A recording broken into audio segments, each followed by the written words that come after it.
Que a graça do Senhor Jesus Cristo, o amor de Deus, o nosso Pai, e a comunhão do Santo Espírito seja com você, com a sua família e o seu ministério nessa manhã. Amém?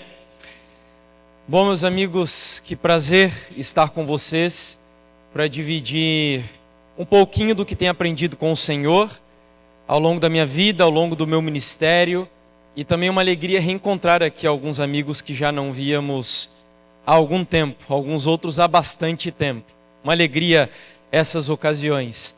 Bom, o assunto que eu vou compartilhar com vocês é talvez o assunto mais importante da minha vida, que fez com que a minha vida, a vida da minha esposa, o nosso lar, desse um giro de 180 graus.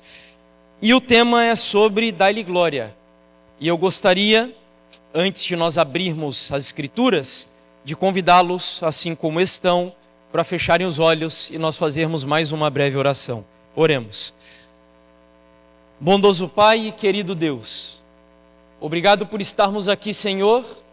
Obrigado pelo privilégio que temos de começarmos mais um ano na Tua presença, buscando direcionamento, aprendizado, instruções, correções e inspiração, a fim de que o Senhor esteja na retaguarda e à frente da nossa vida, para que a nossa vida seja tão somente a realização da Tua vontade. Que o Senhor nos abençoe aqui nesse lugar. A Tua palavra será aberta mais uma vez, assim como já foi em outras ocasiões. E nós queremos novamente que o Senhor fale aos nossos corações. Que o Senhor me use, apesar dos meus pecados, para instruir, para abençoar, e de tal maneira que o Teu Espírito Santo se manifeste aqui nesse lugar, e que através da pregação da Tua palavra, que haja transformação na vida de cada um de nós. É o meu desejo, a nossa oração, em nome do Senhor Jesus. Amém, Deus.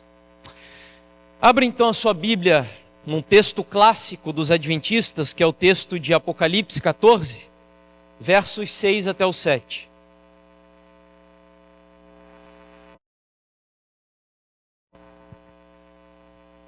Apocalipse capítulo 14, versos 6 ao 7.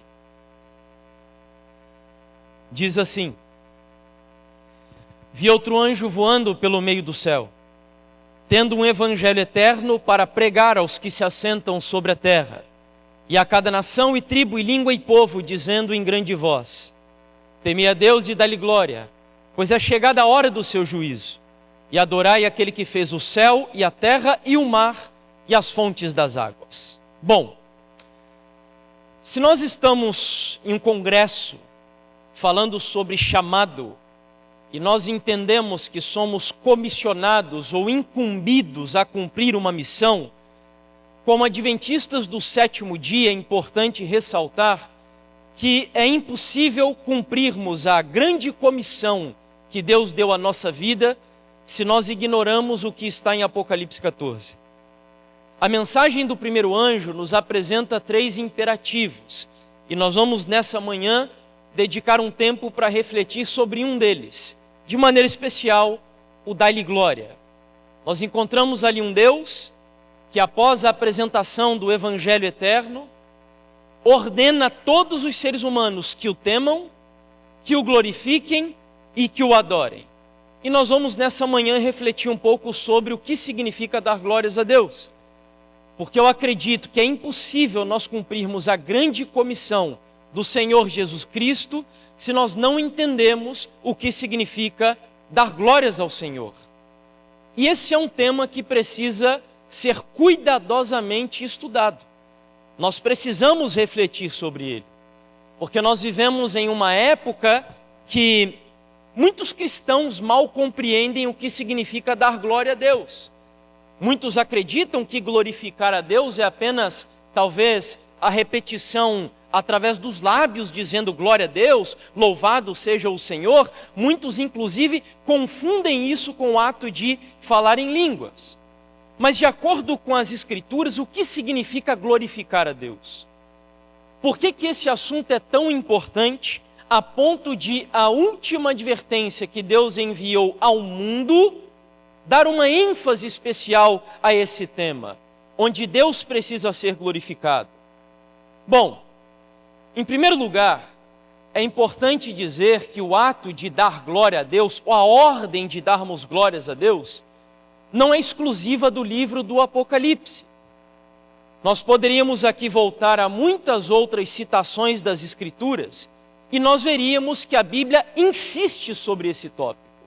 Por exemplo, e você conhece muito bem, no livro de 1 Coríntios, o capítulo 10, o versículo 31, a Bíblia confunde ou faz questão de relacionar o ato de dar glória a Deus com o nosso estilo de vida.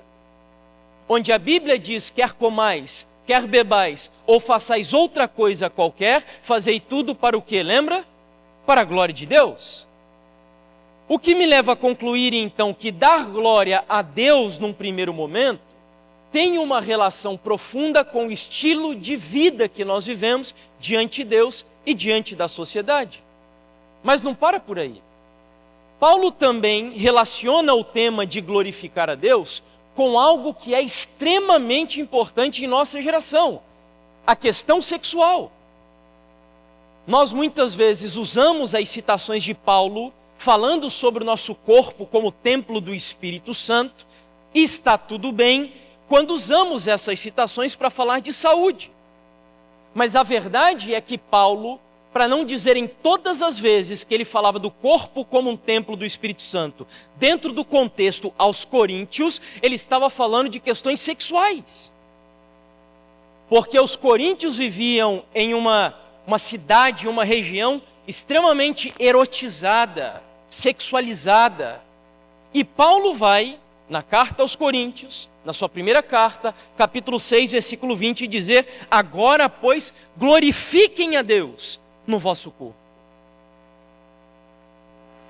Eu vejo tudo isso e me questiono se não é realmente importante nós trazermos esse assunto em nossa geração. Porque pessoas hoje estão confusas sobre o que beber, o que comer e até mesmo sobre a sua prática ou identidade sexual. Então o ato de glorificar a Deus, volto a repetir, está relacionado com o nosso estilo de vida. E para mim, uma das citações mais belas das Escrituras que ressaltam a importância de darmos glórias a Deus é esta citação, que de acordo com muitos eruditos, muitos estudiosos, talvez fosse um hino cantado na igreja primitiva, onde o apóstolo Paulo, escrevendo aos Romanos, vai dizer assim, quem, pois, conheceu a mente do Senhor? Ou quem foi o seu conselheiro? Ou quem primeiro deu a ele, para que lhe venha a ser restituído? Porque dele e por meio dele e para ele são todas as coisas. A ele, pois, a glória eternamente. Amém. Ou seja, nós vemos que o ato de dar glórias a Deus, de acordo com esta passagem, não é nem mesmo um ato apenas presente, mas é uma atitude eterna. De tal maneira que, baseado nesta citação, eu poderia concluir que todas as criaturas de Deus foram criadas no passado, no presente e no futuro com o objetivo de glorificarem a Deus. Aqui eu trago uma citação de um pastor que nem adventista é. Eu gosto às vezes de fazer essa ponte de contato com outras denominações para nós vermos que em alguns tópicos nós dialogamos com eles. Só que Deus aprofundou mais a mensagem adventista do sétimo dia. E aqui o pastor Hernandes Dias Lopes diz assim, que a glória de Deus é o fim último de todas as coisas. Ou seja, hoje nós vivemos em uma geração que carece de sentido de vida. Onde as pessoas não têm propósito, onde as pessoas não têm sentido, onde as pessoas não têm razão de viver. E a Bíblia diz, e aqui eu concordo com as palavras desse pastor, que a glória de Deus é o suprassumo, é o alfa, o ômega, é o sentido da vida das criaturas de Deus. É o que faz ou deveria fazer você e eu acordarmos, dormirmos, trabalharmos, estudarmos, vivermos. Então ele diz aqui, a glória de Deus é o fim último de todas as coisas. Todas as coisas foram criadas e existem para que Deus seja glorificado. O manual da Igreja Adventista do Sétimo Dia, essa daqui não é ainda a versão atualizada, mas a citação permanece, Cristo, como a cabeça da igreja e o seu Senhor, tem profundo amor pelos membros do seu corpo. Ele deve, não é um conselho, não é uma dica, não é uma recomendação, é um dever. Ele deve ser glorificado na igreja. Então eu volto a repetir, a igreja, todas as criaturas de Deus, nós temos um objetivo. Eu ainda me arriscaria a dizer, eu sei que nós estamos aqui por uma causa nobre, nós temos ministérios, e ministério existe para servir, ministério existe para salvar, ministério existe para tirar pecadores das mãos de Satanás que estão à beira da destruição. Só que eu me arriscaria a dizer que antes disso, e o fundamento disso, a igreja existe para um objetivo primário, que é glorificar a Deus. Quando eu tenho um ministério, quando eu vou pregar o evangelho, se eu saio aí fora sem entender que antes disso tudo eu preciso glorificar a Deus, eu terei um problema em algum momento da minha trajetória. Então, amigos, glorificar a Deus deve ser a tônica da nossa vida e do nosso ministério. Mas o que significa glorificar a Deus? Antes de responder, eu queria dizer para você que esse assunto é tão importante. Abra sua Bíblia em Abacuque, capítulo 2, versículo 14, e veja que o Antigo Testamento tem uma promessa, dentre muitas outras, é claro.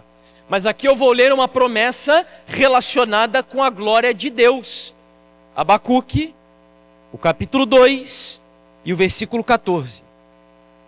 Eu vou ler só o finalzinho da citação, onde a Bíblia diz que a terra se encherá do conhecimento do quê? Da glória de Deus. Então vejam que no Antigo Testamento, e esta profecia ela ainda vai se cumprir de maneira mais plena e abundante, mas o Antigo Testamento diz que toda a terra seria cheia do conhecimento da glória de Deus. E o que é isso? Será que a glória de Deus é uma luz? Será que a glória de Deus é um fulgor? O que seria essa glória com a qual o mundo todo será preenchido, que a Bíblia chama de glória do conhecimento de Deus? Isso é tão real que você conhece bem a profecia de Apocalipse 18. E se Abacuque fez uma promessa, Apocalipse 18 diz que essa promessa vai se cumprir. Porque você conhece bem a passagem, onde a Bíblia fala de um anjo que desce do céu, cheio de poder, e ele proclama em voz potente, e a terra foi iluminada com a sua glória. Ou seja, Abacuque disse que chegará um momento em que a terra será preenchida pelo conhecimento da glória de Deus. E o Apocalipse está dizendo que esta promessa vai se cumprir.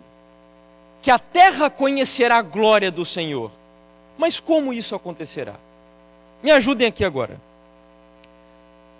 Se a Bíblia diz que a glória de Deus, ou dar glórias a Deus, é um imperativo sobre os seres humanos, acaso eu tenho glória para dar a Deus? Vocês têm glória para dar a Deus? Alguém aqui tem glórias para dar a Deus? Sim? Sim ou não? Não, nós não temos glória. Você vai lembrar que Romanos, no capítulo 3, diz que todos pecaram e nós estamos destituídos da glória de Deus. Como é possível então uma mensagem que eu devo pregar aos 4 cantos do mundo, que diga aos seres humanos para glorificarem a Deus, se nós não temos glórias para dar a Deus? A pergunta é, o que é a glória de Deus? E eu queria trazer aqui uma primeira reflexão, baseada em Êxodo capítulo 33. É uma citação bastante conhecida, e nós vamos refletir um pouquinho sobre ela aqui agora. Porque antes de nós entendermos como nós vamos dar glórias a Deus, nós precisamos primeiro compreender o que é a glória de Deus. Esse texto vai nos ajudar. E ele diz assim: então ele, falando de Moisés, disse: rogo-te, orando a Deus, que me mostres a tua glória. E Deus responde: farei passar toda a minha bondade diante de ti, e te proclamarei o nome do Senhor.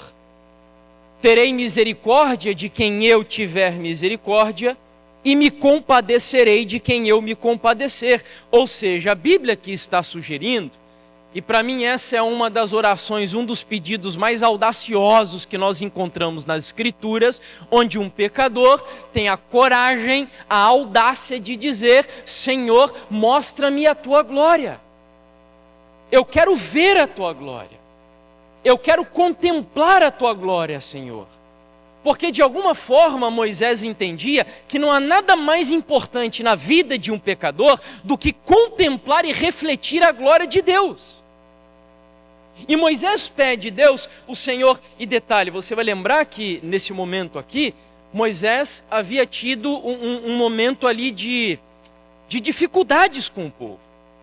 O povo havia caído no pecado de idolatria, o povo estava cheio de atavios que desagradavam a Deus.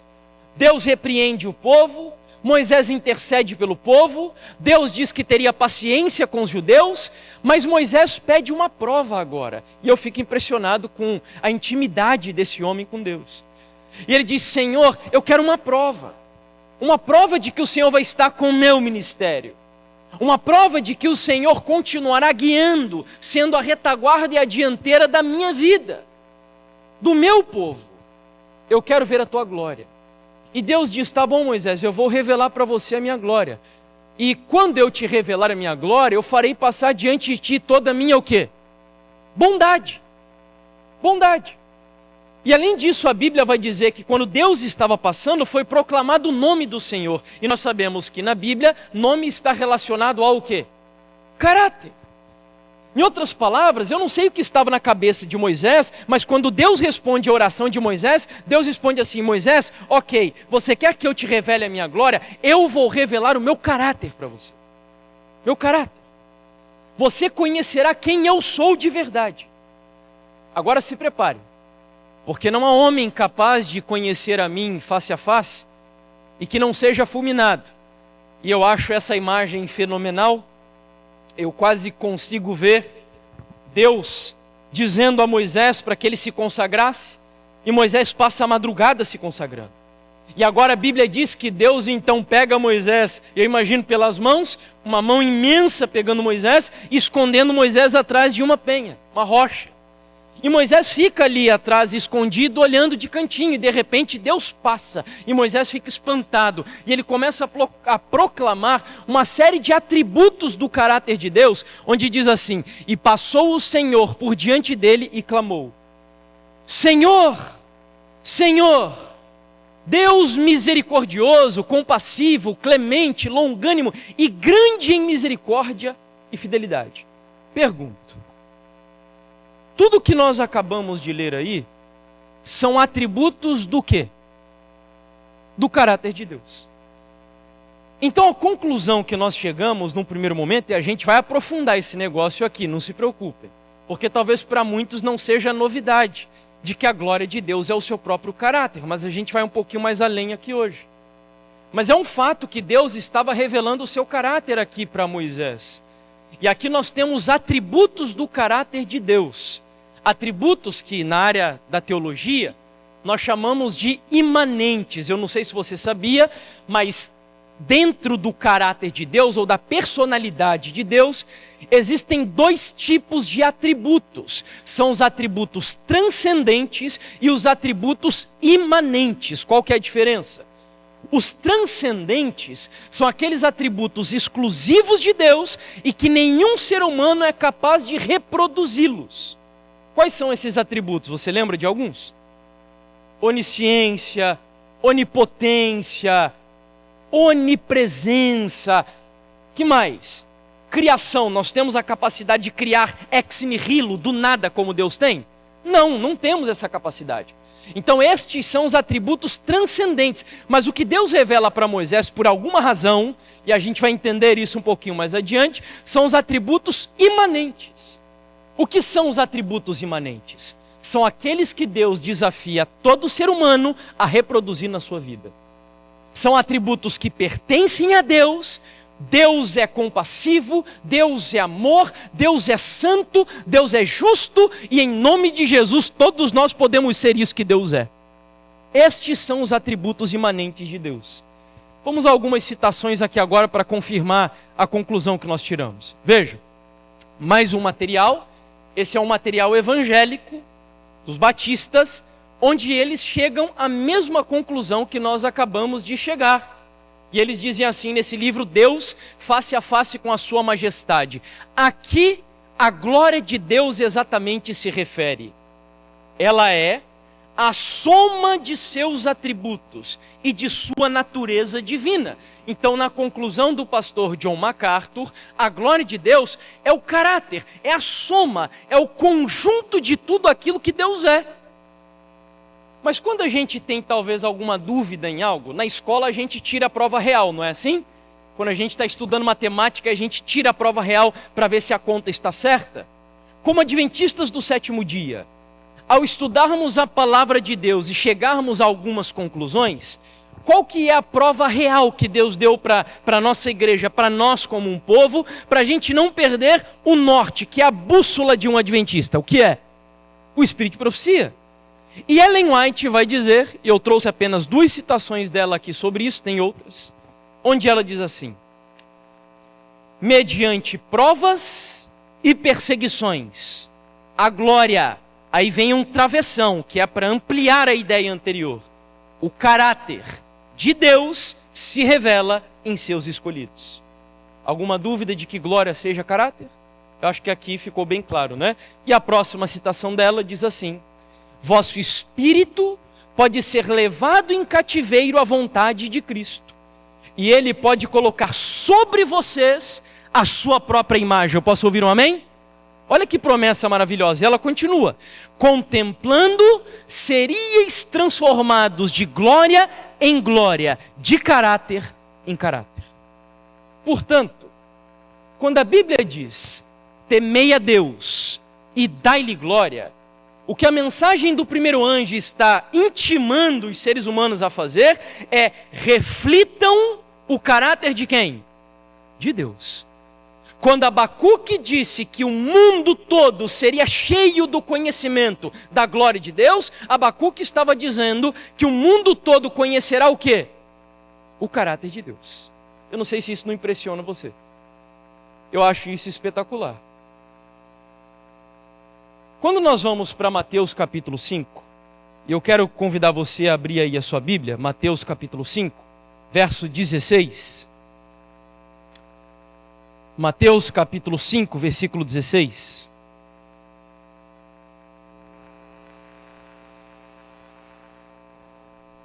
Nós sabemos que o contexto da passagem são as bem-aventuranças. E poucas citações antes, Jesus havia falado sobre bem-aventurados são os humildes, os mansos, os pacificadores, os misericordiosos, e por aí vai. Tudo o que eu acabei de dizer são atributos do caráter de quem? De Deus, não é? Agora vejam como Jesus encerra o raciocínio. Mateus 5,16. Jesus diz assim: assim brilhe, resplandeça a vossa luz diante dos homens, para que vejam as vossas boas obras e façam o quê? Glorifiquem a vosso Pai que está nos céus. Mais uma vez, nós temos uma passagem bíblica onde Jesus ele relaciona atributos do caráter de Deus e ele vai dizer que a missão, a comissão, o objetivo de um cristão convertido, nascido no reino de Deus, é glorificar a Deus. E como isso é possível? Sendo humilde, sendo manso, abnegado, altruísta, misericordioso, pacificador, porque você vive em um mundo que contradiz tudo isso que Deus é.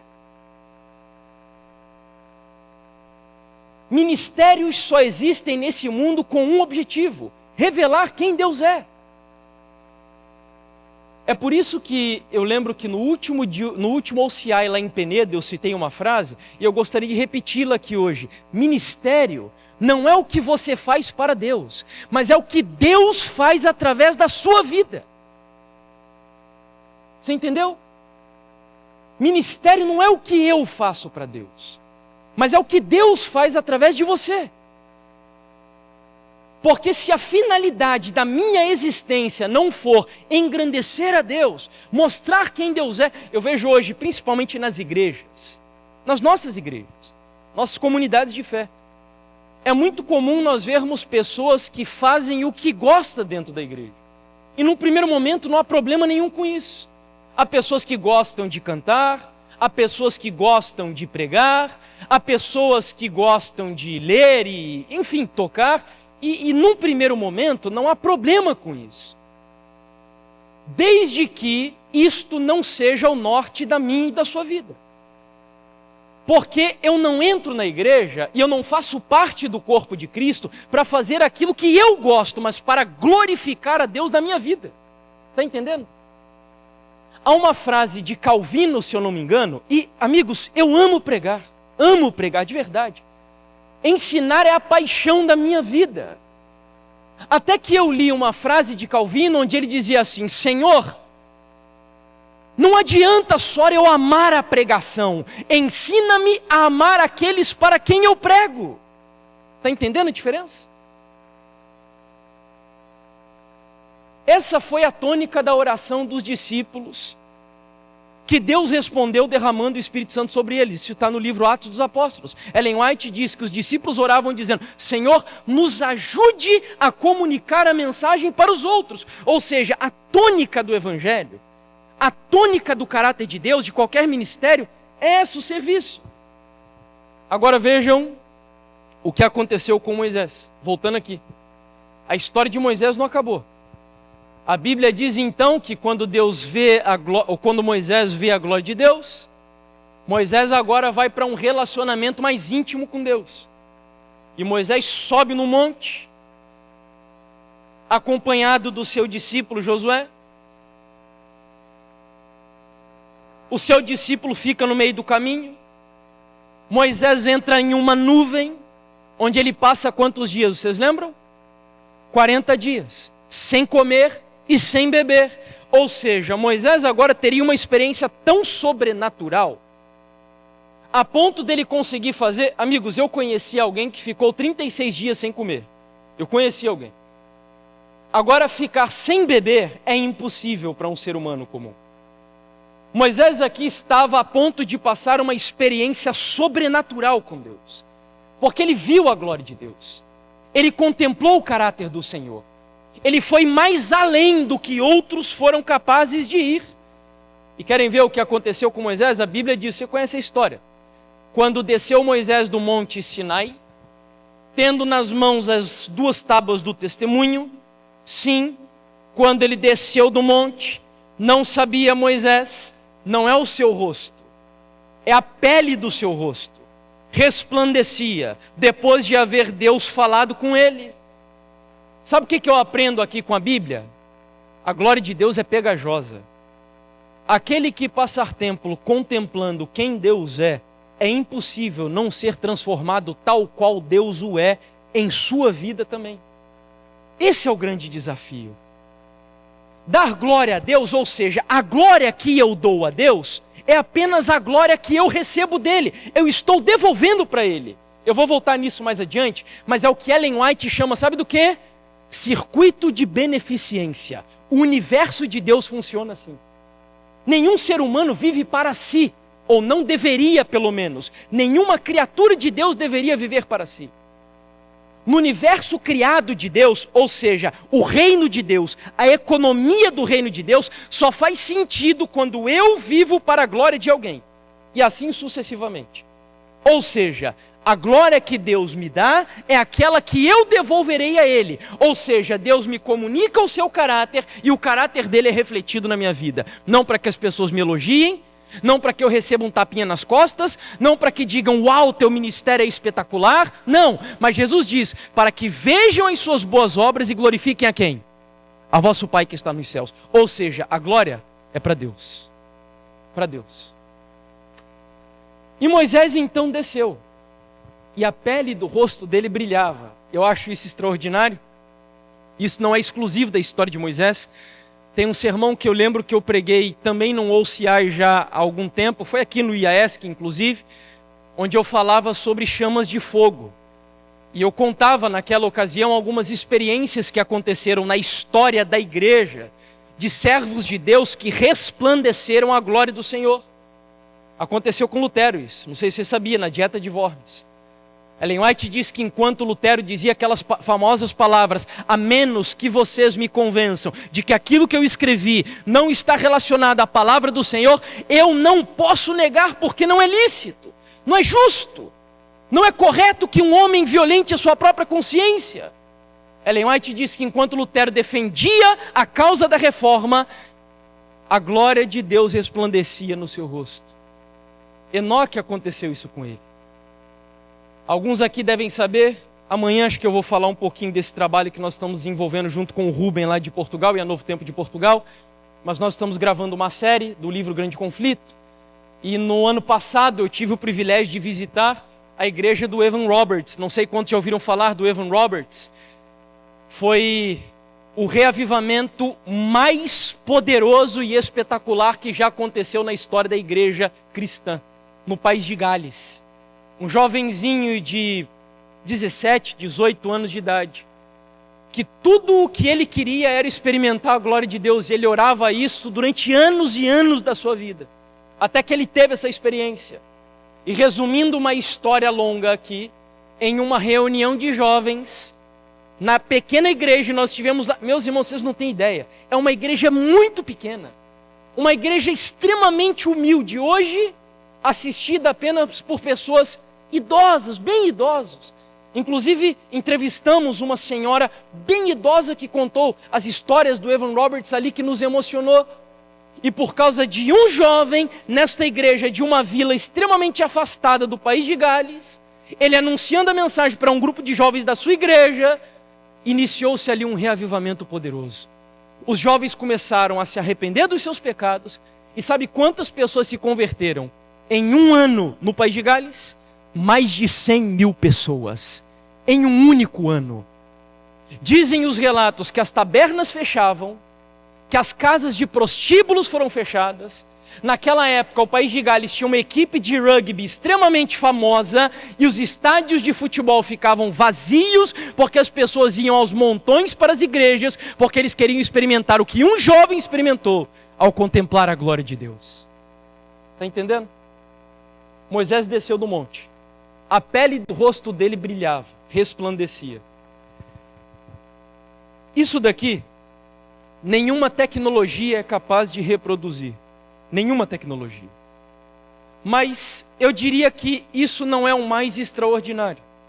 Isso é apenas o reflexo externo do que aconteceu internamente na vida de Moisés. E sabe o que aconteceu na vida de Moisés? Quem era Moisés? Quem era Moisés? Moisés era um santo? Era perfeito? Não. Moisés era um assassino. Moisés foi um homem frio, um homem calculista. Alguém que planejou um assassinato, irado, vingativo. Esse era Moisés. Só que quando Moisés passou o tempo diante da presença de Deus, olha só o que a Bíblia vai dizer. Era o varão Moisés, muito manso. Só que a obra de Deus, quando é feita na vida de um ser humano, ela não se contenta só com o muito. Ela vai até o mais. E a Bíblia diz que ele não era só o muito manso, mas ele era mais manso do que todos os homens que havia sobre o planeta Terra.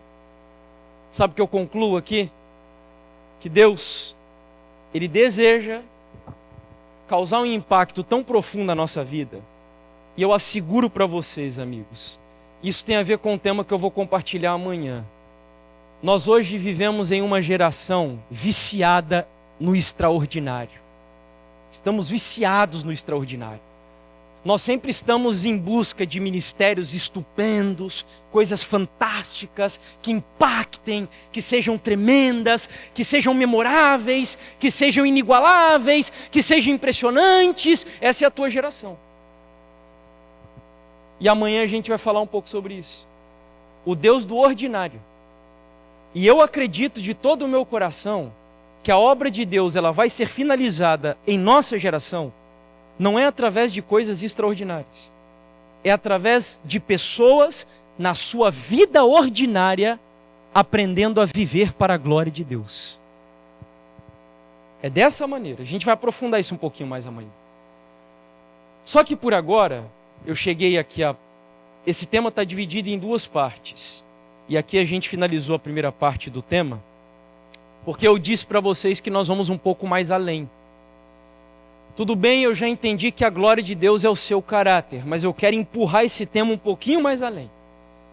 E a gente precisa entender qual é, do caráter de Deus, o atributo mais magnífico, mais sublime, mais importante, que nós como seres humanos, eu volto a repetir, devemos, não é precisamos, não é podemos, é devemos refletir, para que o mundo seja iluminado com a glória de Deus. Que atributo é esse? Vai ser a continuação do tema. Por agora, eu não sei se todos aqui conhecem o irmão Jefferson, mas o irmão Jefferson até o ano de 2015 foi um inimigo da igreja adventista do sétimo dia.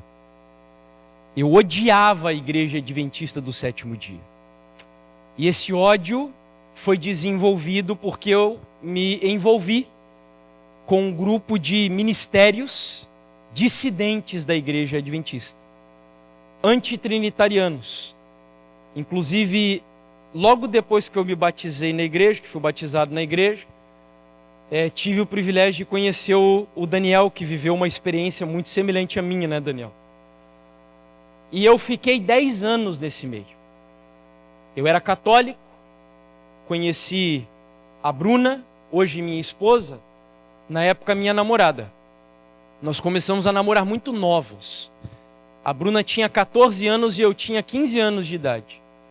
Nós nos conhecemos num curso de inglês, perto da casa onde ela morava e eu morava, no nosso bairro. E nós começamos a namorar.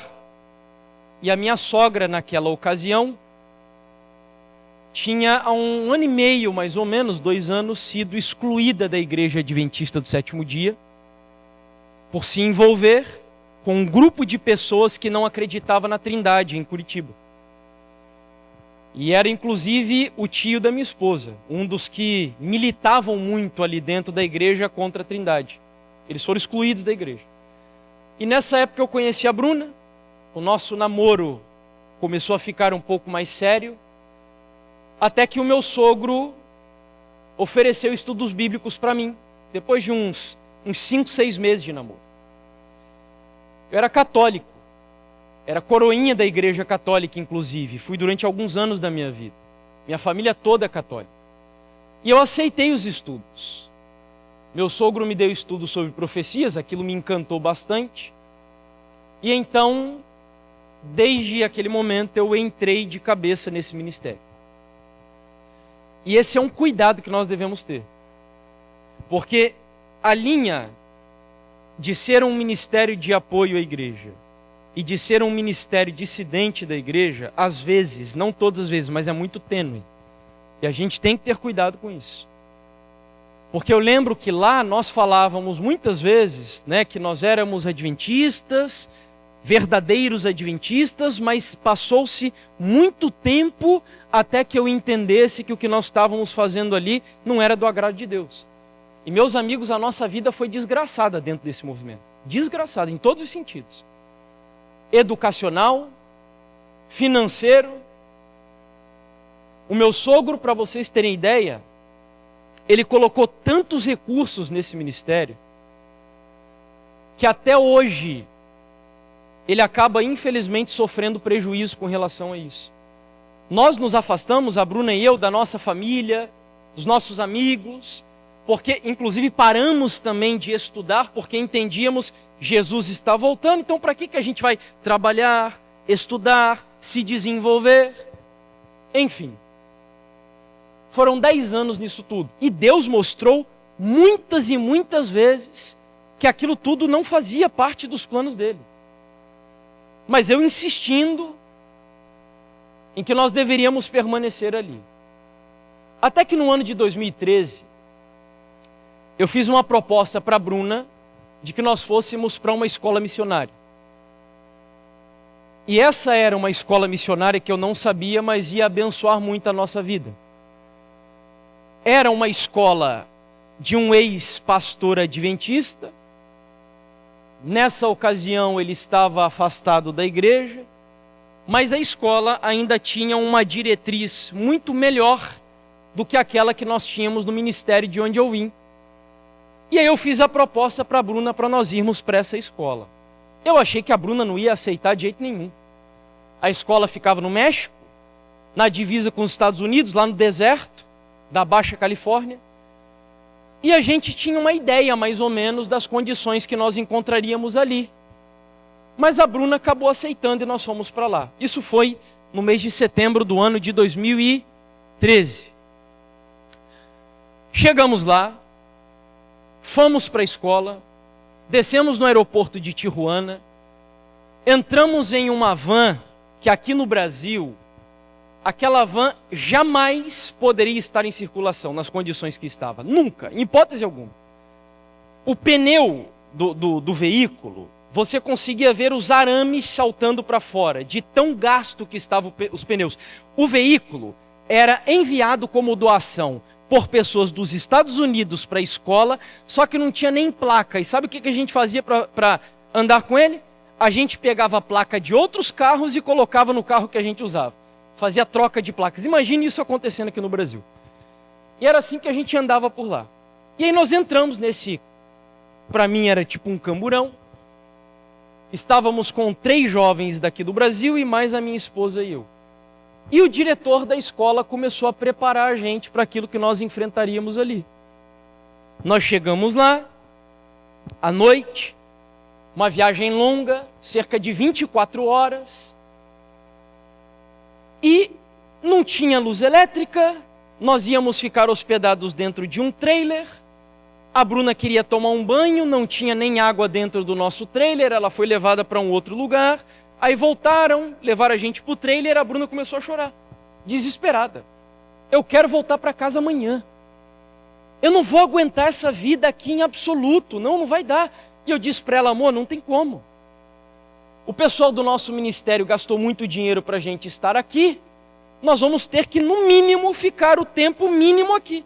E o tempo mínimo eram 3 meses. E a partir dali, iniciou-se uma jornada que até um determinado momento eu não entendia por que Deus tinha levado a gente para lá. Porque a Bruna foi para estudar nutrição, eu fui para estudar evangelismo com esse ex-pastor adventista, e nós chegamos lá, não tinha nutrição nenhuma, e o pastor da escola aparecia a cada 45 dias para dar aula na escola. Ou seja, não era nada do que a gente imaginava. A Bruna foi colocada para trabalhar na cozinha, uma cozinha em condições, ou melhor, sem condições nenhuma mesmo. Suja, pouca comida. Para quem é chefe de família aqui, sabe quantos reais entrava na escola para sustentar o mês inteiro? Cerca de 40 pessoas? Era R$ 1.500 para sustentar o mês inteiro. Sexta-feira a gente jejuava obrigatoriamente, porque já não tinha comida suficiente para sustentar os alunos da escola. Aí a gente quebrava o jejum, a gente almoçava com o que sobrava na sexta, aí jejuava no sábado à noite. Sabe o que a gente, ou melhor, comia no sábado à noite? Sabe o que a gente comia? Era uma meia laranja que eles cortavam, aí eles pegavam o que sobrava dos pães bolorados da semana, torrava e dava um pouquinho para cada aluno comer. Essa era a forma que a gente quebrava o nosso jejum. E a gente sofrendo muito ali, irmãos. Eu fui colocado para trabalhar na limpeza, acho que com exceção talvez do Júnior e da Kika aqui, que me conhece um pouquinho mais de perto, mas irmãos, eu fui criado por um pai e uma mãe que me deram uma educação. Eu casei com a Bruna como um homem Nutella. Esse era o irmão Jefferson, tá? Cheio de frescura, muito perfeccionista, minha mãe muito detalhista, e me colocaram para trabalhar na limpeza dessa escola. E eu não sabia o motivo, não sabia o que Deus queria. A primeira vez que eu fui limpar um vaso nessa escola, vocês não têm noção, tenho certeza que ninguém aqui limpou um vaso como eu limpei naquela escola naquele dia, tá? Pode ter certeza. E a gente olhava para Deus e dizia, Senhor, o quê? Até aqui, para resumir a gente da nossa pausa, o que aconteceu? A Bruna sofrendo, eu muito preocupado, Naquela época eu ainda não entendia o que era ser um sacerdote da minha casa. Eu deixei a minha esposa sofrendo sozinha. Até que a Bruna começou a participar das aulas de um outro cara que estava lá lecionando, que era um peruano. E depois eu entendi que esse peruano ia salvar essa escola e os alunos que estavam lá.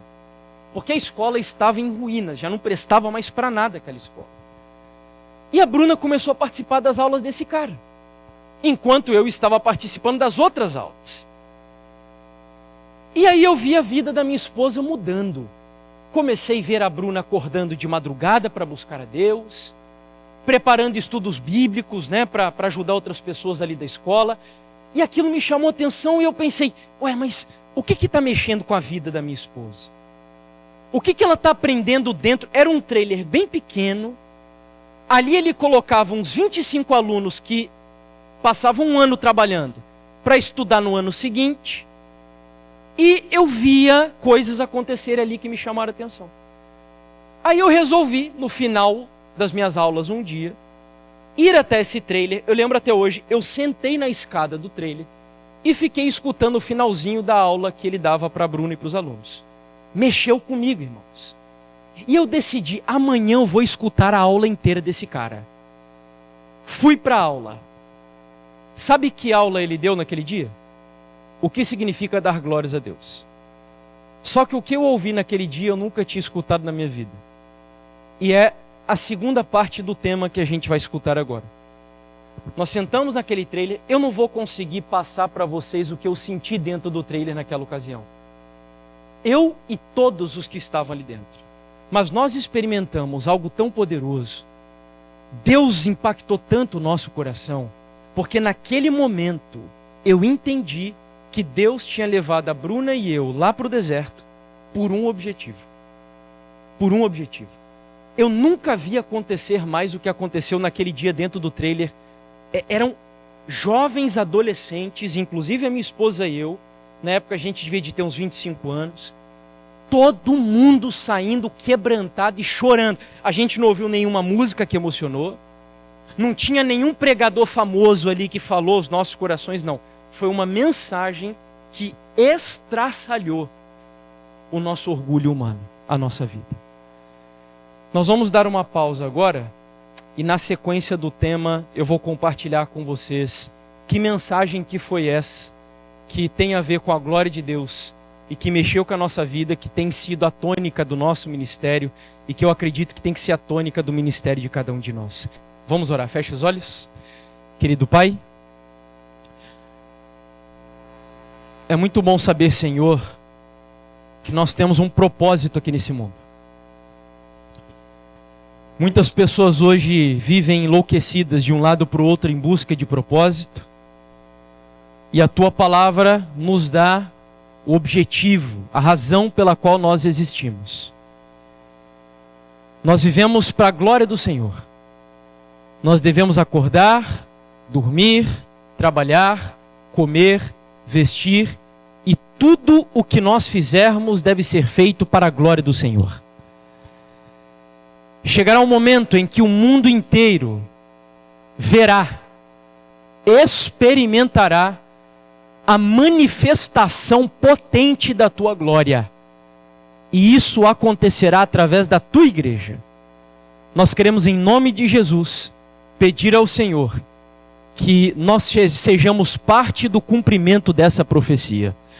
Que o Senhor nos abençoe, que a Tua glória abunde, conduza, inunde e seja refletida por meio e através da nossa vida, Senhor. Nos dê o Teu Espírito Santo, em nome de Jesus. Amém, Deus.